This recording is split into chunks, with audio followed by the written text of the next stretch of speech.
All right, welcome everyone. My name is Amy Washam. I am the director at Northwest Missouri State University in our Kansas City location. I'm also a member of the Northland Education and Business Alliance, or so lovingly called NEBA.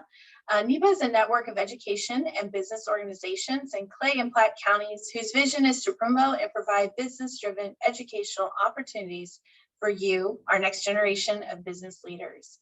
I'll be your host during the session today, but I do have two other awesome volunteers that are helping me out to make this event successful.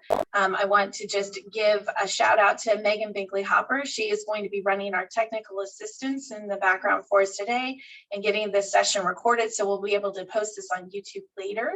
So thank you, Megan. She's here at Northwest with me. And then Kim Palomares is with the Casey Tech Academy.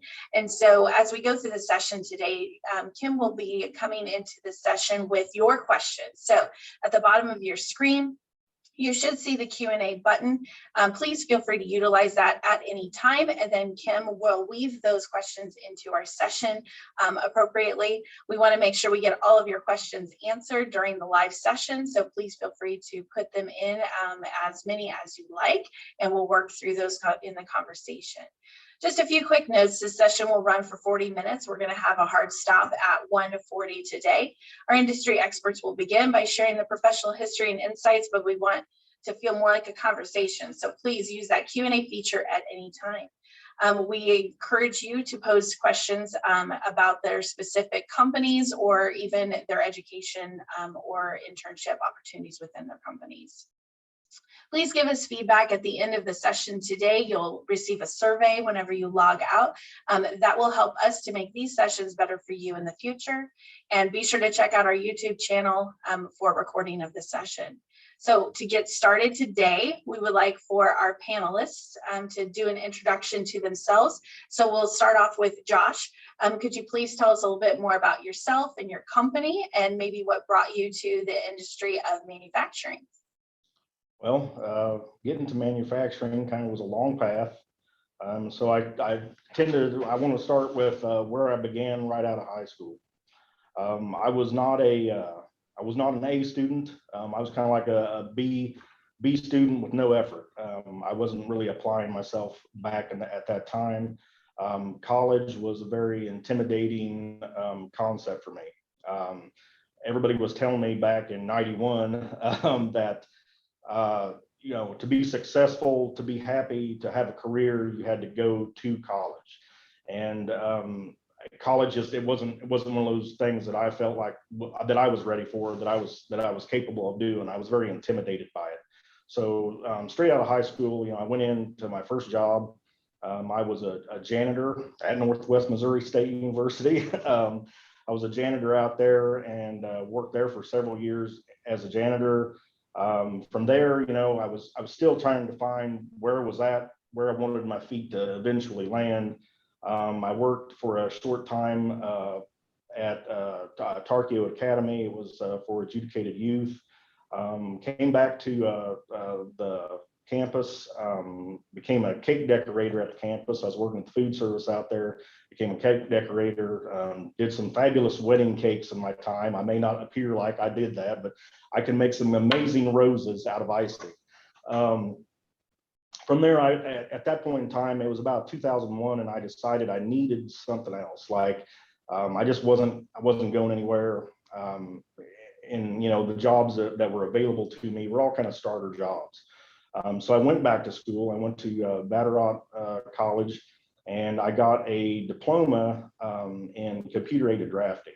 And that kind of led me into civil drafting field. I got into civil drafting, and I worked with GE Oil and Gas probably for the next 9 years. I was in that sect of work. And then I moved on from that. 2008, we had some difficulties with the crash and everything. And so, I needed something to keep me busy. And the only thing at that time was Walmart. So I went to Walmart. I started stocking shelves for a while. But even in Walmart, I kept applying myself, and I started taking kind of a management path in Walmart. Climbed the chain on that. And once again, I found myself in that situation where I just wasn't happy where I was at. So in 2014, a friend told me of an opportunity at LMV Automotive. And I came out here, I had no experience in manufacturing whatsoever. I'd never laid foot in a plant. Again, it was one of those things that I was told that working in a factory sucked, right?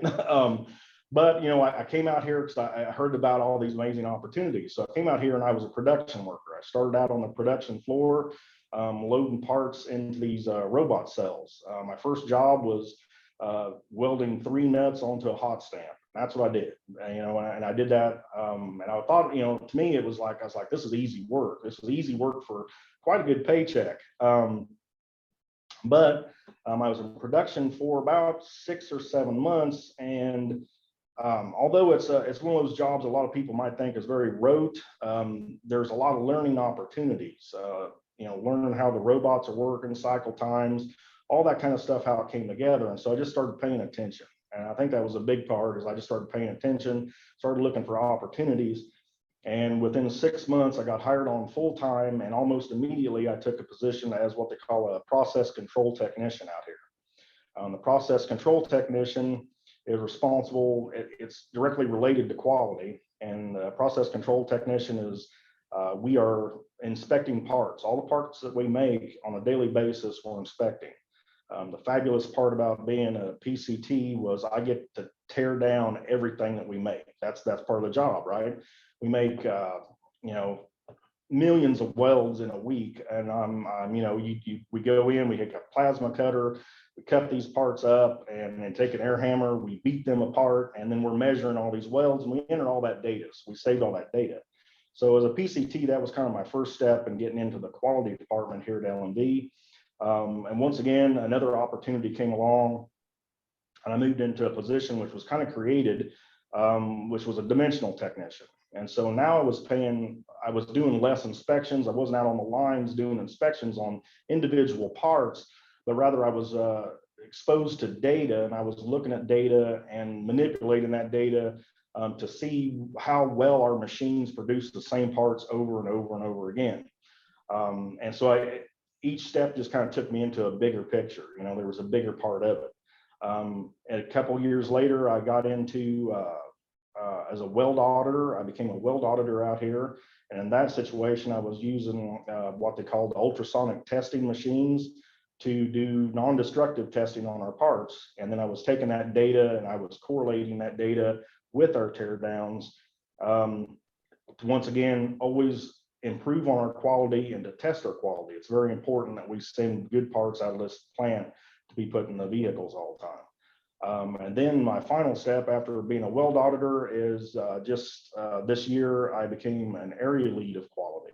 So now I'm leading the team of guys at the very beginning. Like I'm leading a group of PCTs to capture that data and then bringing all that data together. And then, it's the administrative side of it. So in the 7 years that I've been here, I've had 4 promotions. That's been great. Like it's been very quick. And it's all, it's all about looking for those opportunities, like always bettering yourself and not letting kind of mistakes hold you back. I've learned more from my mistakes than I have anything else. But that's what I do here at L&D. Like and inspecting these parts, compiling data, and leading a group of ladies and gentlemen to get all that data. There's nothing simple about anything you just said about your career trajectory, as far as so many skills have gone into so many of those different aspects, but then you've also found opportunities for growth. So thank you so much for sharing that story. Cory, do you want to give us an introduction to you, to your company, and kind of how you got to where you are? Hi, folks. Yes, my name is Cory Brown. Currently, I'm Executive Vice President at Tnemec Company. I've worked at Tnemec now for 25 years. I have a very similar past to the one that Josh just shared with you. Josh, thank you for your story. And it's interesting that we have a lot of similarities. I was told in high school that to be a successful person in life, you had to go to college. And when I got done with high school, I really wasn't interested in college. For one, I was very confused about what opportunities were available to me. I just didn't understand what a lot of jobs meant, what options there really were. And to be quite honest with you, I was kind of done with schoolwork and not really interested in it. But I didn't mind doing hard work and doing things with my hands. So unfortunately, I did try college. I did rack up some debt as a result of trying college, and it did not work out for me. I just didn't put my heart and soul into it because it's not what I was interested in at the time. But I found a good company to go to work for, and I have obviously had a lot of opportunities to advance, and my company has helped me immensely with my education. And I feel like at this point in my life as executive vice president of the company, what's important to me now is making sure that I'm reaching out to the next generation of folks to let you know that, number one, it's okay to be confused at this stage in your life. Very few people know exactly what they want to do with the rest of their life at a young age. Some do, and I congratulate those people. We wish you all the success in the world. I'm sure you'll do great things. Very proud of you. But to those who are confused, please understand that's normal.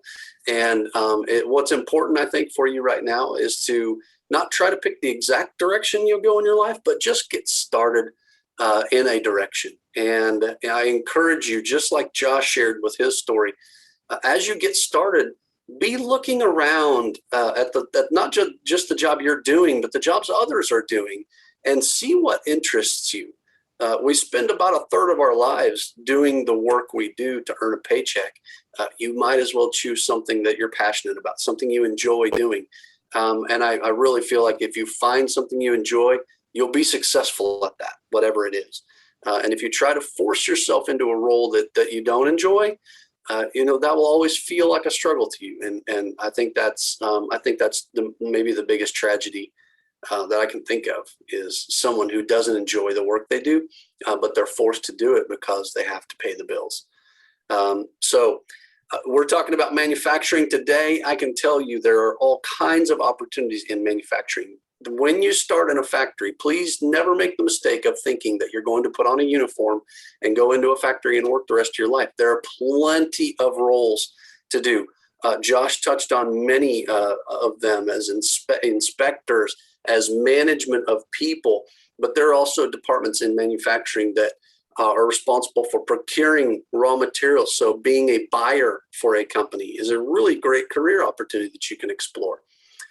Every manufacturer has research and development department where they're exploring and crunching data on what's going to be next and how to improve quality. Josh talked about some of those things. Every manufacturer produces a product that they're putting out into the world, and they have to support that product with field support. So a technical service department that actually follows the product to the customer and helps them use the product, that's another really, really great career opportunity that lays at your feet anytime you walk through the door of a manufacturing location. You may have to start on the floor. You may have to do some hard, dirty work at the beginning. But if you find the right company to work with, you can get an education there. You can pursue the parts of the business that you really think you'll enjoy, and you can excel at them, and you can build a really wonderful, comfortable life in doing so. And that's why I'm here. I really just want to share that message with everyone. I did want to touch on one quick thing. We've talked about growth within those. What are some transferable skills that you would like for young people to understand, those quality skills, those attributes of them that could help them to move into promotable opportunities and growing? Josh, would you want to just kind of tell us, maybe you've had a ton of opportunities. What are some of those things, those like soft skills or durable skills or transferable skills, whatever you want to call them, that has helped you to kind of move on and upward in your company? I would say one of the things, I don't know if it's a skill you can acquire or not, but fearlessness. Don't be afraid to make mistakes. I've made plenty of them here, and as one of the things I say, I always learn more from my mistakes than I do anything else. Integrity, I feel like that's a big one, especially for me in quality. There's a lot of opportunities. Like I'm in a lot of cases going through this, I've been, although I'm working with a team, like I'm self-managing myself to a large degree, and a lot of my team members do that too. And if you have your integrity, do the right thing always when nobody is looking. You're going to get that respect, and that's going to open up opportunities, I feel, for you there. Other skills like random computer skills. Honestly, like a lot of people that are coming into my department, everything that I've learned in my department, we can teach. But there's a couple things like I had my hands into like some Excel programming, I know some Excel, I know a little Microsoft, and I don't know a lot, just enough, it was just enough to kind of open those doors up. And then as you get into those doors, then you start specializing yourself, right? You start taking this program and making it work for you. Opportunities are everywhere. Optimism is great for this position. You got to keep an optimistic outlook. Like Cory was said, you're going to come in here and you might start some really dirty work to begin with. When I started on, like I said, I started production. At the time, we were a brand new company, which is a very exciting thing, to come in on the groundwork. You're laying the foundation. And when you do that, there's some long hours. And I remember when I got hired on, I was working 12-hour days, 7 days a week. It was brutal. But you push through that, you push through all that, you stay with it. And then there's just opportunities everywhere. You're just looking at them and you're trying to build on every skill set that you use within the company. Cory can probably speak to that. At the beginning, he's probably still using stuff at the bottom. Also, never be afraid to learn from people whom you might believe that you know more than them. I learn a lot from the people that I lead. Like I'll set up processes. They'll come in and start doing a process, and then I'm like, their process is way better. So, be adaptive. Adaptability is especially important in this field. Perfect. Cory, what do you think? What would be some of those qualities, those skill sets that would help them to advance? I agree with everything that Josh said. That was spot on. The last thing you mentioned was adaptability, and I think that is critically important. Be someone who's willing to do whatever work needs to be done. For one, that's going to be a really good way for you to find out what you like and what you don't like. If you see a task that you think doesn't look like you might enjoy it, try it anyway, because maybe you will. You never know. You could surprise yourself. And being willing to be that person who will just do whatever work needs to be done, it makes you a good teammate. And being part of a team is critically important to your success. I don't care what industry you're in, what work you decide to do. You have to be willing to accept others' points of view and work towards a common goal with them. Find ways, even though you may not agree on everything, find ways to agree on a path forward. That's what makes you a good teammate. That's what will make you successful, really, in a lot of roles. Thank you. So we do have some questions. Josh, I'll start with you, and then Cory, if you could answer some of these as well. So at LMV, what related positions do you have for welding, and as in what type of welding, and what are the entry-level qualifications to be hired? So we do resistance spot welding, we do MIG welding. As far as the weld path around here, we've got people that came in on production, and they will become welders on our line, production welders. They go through a short training class, and it's not like, it doesn't give you any kind of certifications or anything. One of the things though is I've had people come through our quality department that later on wanted to be weld techs. You acquire, like I said, some knowledge in my department as a PCT on what makes a good weld, what makes a bad weld. And later on, there's been opportunities within the company as those positions open up that they'll educate you, right? They'll be like, okay, this person has, they have the drive to do this, to be a good teammate. And so, within the company, they will send you to school. That also goes for like our maintenance positions. If you get in there, they do a lot of hiring and promoting within in the company, which is really good. And so they'll educate you. Like I said, you can be taught to do any of the jobs out here. They'll educate you. And then, I believe there's some kind of a contract where you're like, we will pay for your education. You get these kinds of grades, and then we will, pay for your school. There's also a lot of people that go to these technical colleges. We have a lot of students that come fresh out of school from a couple of places in Canada. We're dying for weld technicians around here. Like, we need them. And so they go to a technical school. That's a great in within the company. If you've got any kind of maintenance certification, or you've gotten any kind of secondary education into that particular field, you can get into welding fairly easy. And so for both of you, what internship opportunities does your businesses have? And what are the top 3 things that you're looking for in new employees or interns? So I could start on that if you want, Josh. Yeah. We do take interns almost every summer, and we'll take internships in our accounting department. We'll take interns into our research and development department. If your folks are in school with trying to get chemistry degree, generally is what our research and development department looks for, because we're a chemical manufacturer. We're manufacturing paints like epoxies and polyurethanes for steel and concrete. So a chemical engineering degree or a degree related to paints and coatings, we'll take internships from those departments. Our marketing department is also a big place where we'll bring interns in. And then we work with the Northland CAPS program also to try to attract folks in, to give them a good look at just a whole variety of places within the company. And as far as what kind of qualities we're looking for when we hire, it really depends on what department is doing the hiring.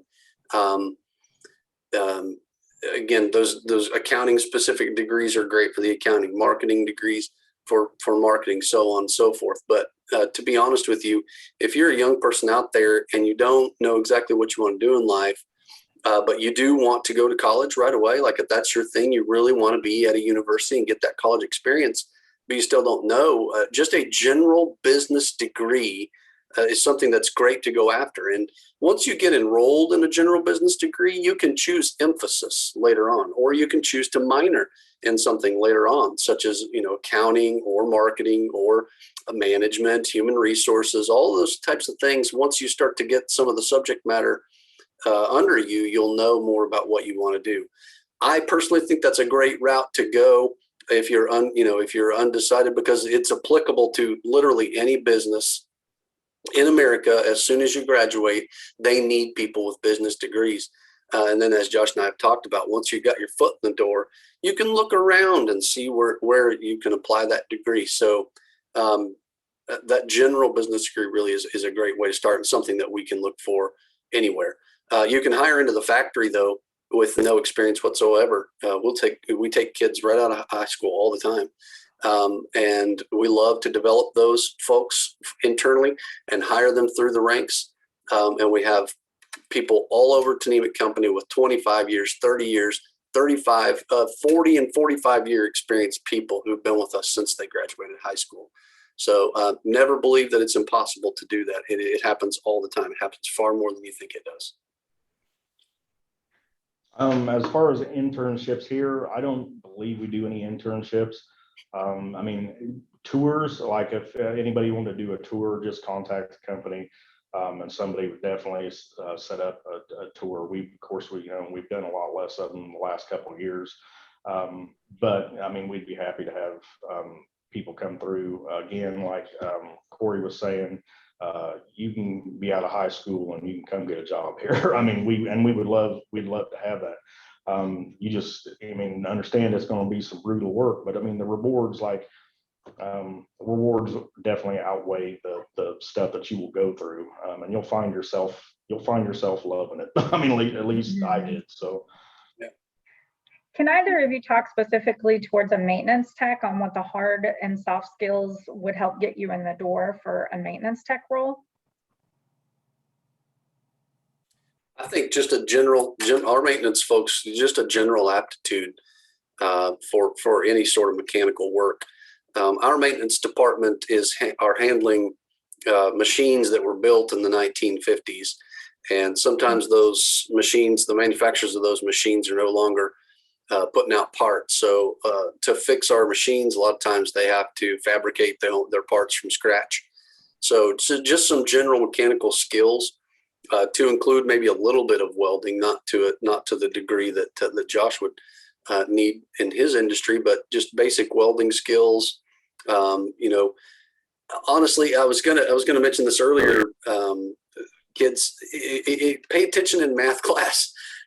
Even basic algebra class. Sometimes I hear folks say, "Why do I need to learn algebra? I'm never going to use this in real life." Well, maybe algebra 2 and some calculus and some of those high level classes may be only good in the scientific community, but basic algebra skills really teach you a lot about how ratios work, which helps a lot in a lot of manufacturing environments where we work with formulations and even making pieces and processes that have to scale.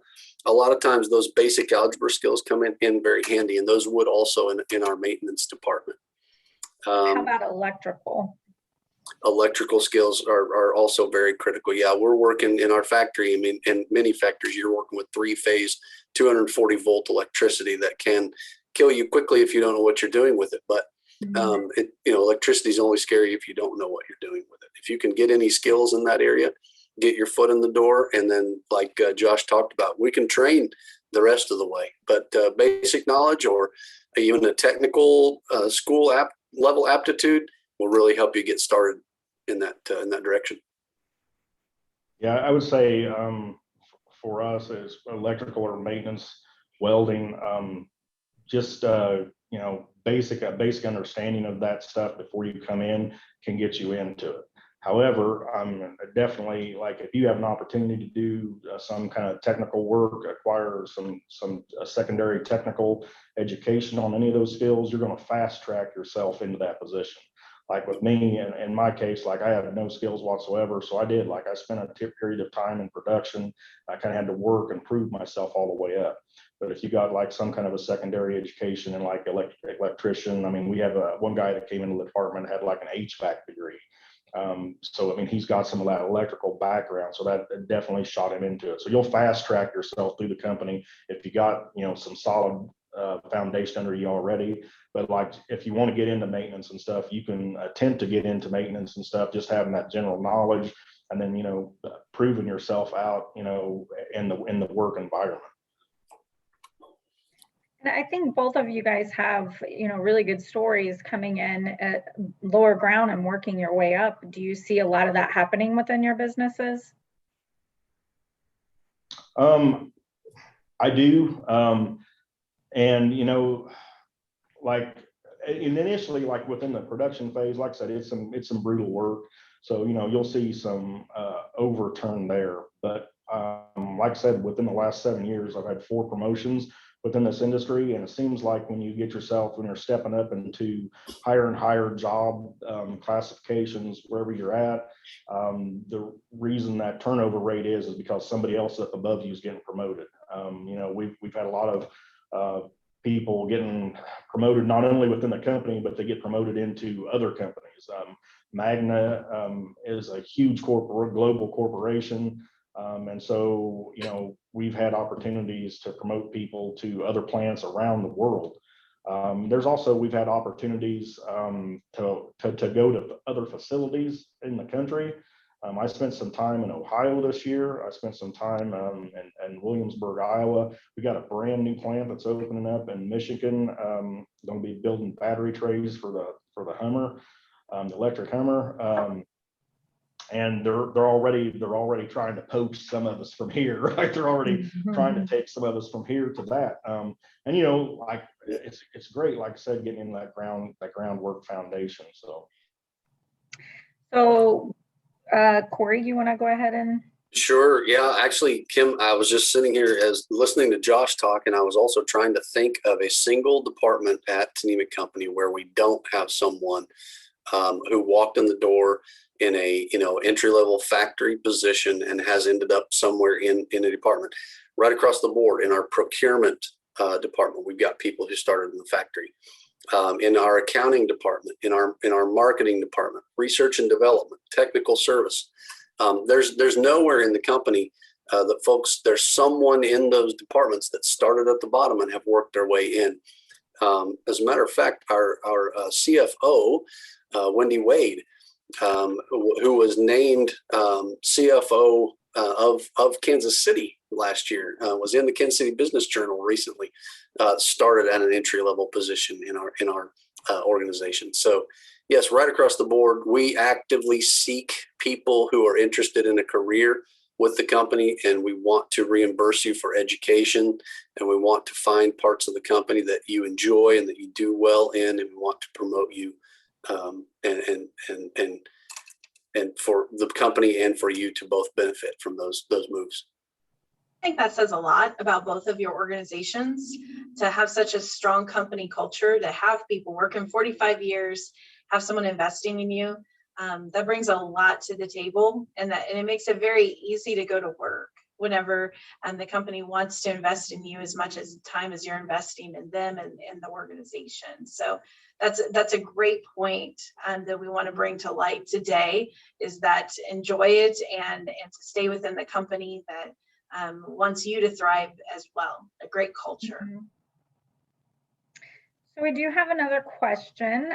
Will hands-on FANUC robot programming experience help to fast track you into maintenance or other areas of the plants? It would here. That's what we use, is those robots. They're all over the place. And every facility that I've been to that MAGNA has, yeah, we got those all over the place. So if you got any kind of background programming knowledge in that, definitely that's going to get you into a position. We don't have a lot of robotics in our factory simply because the environment that we're working in, any sort of thing that operates on electricity has to be sealed in intrinsically safe boxes because we are handling chemicals in the factory. But we do have some automation. And so any programming knowledge that anybody picks up becomes useful at some point. It's going to be coupled with some mechanical aptitude as the computers sort of drive solenoids that open and close valves and help move fluid through the factory and things like that. But certainly any kind of robotics knowledge, I think, is going to help. Kim, do you know where anybody can get knowledge like that? Casey Tech Academy. We are actually working on students getting FANUC certified out of high school, which will be incredible. So yeah, yeah. Awesome. Yep. So Josh touched on this earlier, and then Cory kind of flanked with that as well. That concept of mathematics, where it was like, what are we doing this for, right? Like, we're in high school, why am I in this class? But I was able to pull out, I think what Josh was saying earlier, working with so much with data, a statistical background seems to probably would be somewhat beneficial. And it sounds like, and Cory was talking about those algebraic problem solving skills. And both of you, it seems as though when you were talking about your careers, just problem solving and taking the initiative to try to solve it has probably led you. Would you want to dig a little bit deeper on those problem solving skills and maybe some times that you've seen a direct benefit in yourself or in others that you have led? Well, I will say this. So in high school, like I said, I was like a B student, but I hated math. I loved science, hated math, and I ended up flunking algebra in high school and had to take like algebra 1/2, which was kind of like remedial algebra. And in all honesty, that very much intimidated me on the side of getting out and going into school elsewhere. Later on, when I took and went back to school to Vatterott, I had to take geometry, calculus, and algebra. And I found out when I had a few years on me, and maybe it was just presented to me in a different way. Like, if you love something, like, you're going to apply yourself to it. So like I said, I loved science. So I was taking, I took physics, I took high level chemistry in high school, and that all had, it was all math, and I just didn't see that, right? But when in math class, all I seen was numbers. And it intimidated me and kept me from pursuing probably secondary education sooner. But like I said, I took secondary education, and when it was applied to something I liked, drafting, it became a whole nother, it became a whole nother beast. As far as problem solving skills, a lot of your problem solving skills, at least for me in this industry, has been an acquisition of knowledge and experience. And so like when we got something that goes down out here, a quality problem that goes down, and I've got to determine, in the position I'm in now, like I'll have to determine, do we ship this product? Does it not ship? Do we scrap all this material? What I'm doing in that situation is I'm looking at all this data, and I'm drawing on my past experience. I'm looking at all these numbers. I'm looking at customer specifications, and ultimately I got to figure out if they all come together. And I'm like, okay, we're good. You know, we can ship this product. So, and that's the other thing I was talking about earlier, but just about adaptability. You're going to go through experience times of just, it's going to be really boring, and then when it happens, it's all going to happen at once, and you just have to be on the ball. So yeah, you mentioned statistics too, Amy, and I just want to let everybody know, big data is what companies will be making decisions on in the future. Actually, I should say what companies are making decisions on now. And companies who don't get into big data are going to fall behind quickly. And what do I mean by that? Well, I mean, there are companies are constantly finding ways to use the data they collect from their customers and through their quality processes to make future decisions about how to treat future customers. So let's take, for instance, a customer service algorithm that's collecting data constantly on how many times a customer has ordered, what they've ordered in the past, what's the frequency and the average size of their order, how many times have they had to complain about an order because something went wrong. And there's also algorithms that can pull in data from email sources and your customer resource management databases, and it can pull all this data together. And there's companies out there that write algorithms so that what you have at the end of the day is a dashboard. And this dashboard sits in front of your customer service department, right? And when the phone rings and the customer service department has a customer on the other side, they can tailor the greeting to the customer that's there based on the data they're seeing in front of them. If they see data from a struggling customer who's in danger maybe of going elsewhere for their business, they can treat them with a little extra kindness, show them a little extra love, and possibly turn that customer back towards sales from your company. That's the kind of power that big data has over training and decision-making at companies. It's the way of the future. And if you're interested in statistics and you become good at it and you have some computer background as well, you can be on teams that write these algorithms that drive the data and decision-making at companies. You can be very successful. Thank you. Thank you. Thank you both so much for your time today. We appreciate all of your insights. Kim and Megan, thank you so much for helping us with this event today. We're going to go ahead and wrap up here. As we promised, we left it at 40 minutes, and so everyone can get back to their class assignments or on with their day outside of school. Please feel free to reconnect with us. We'll be posting a recording of this on our YouTube channel.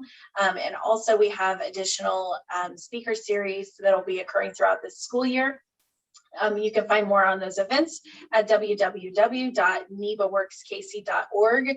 That's www.nebaworkskc.org.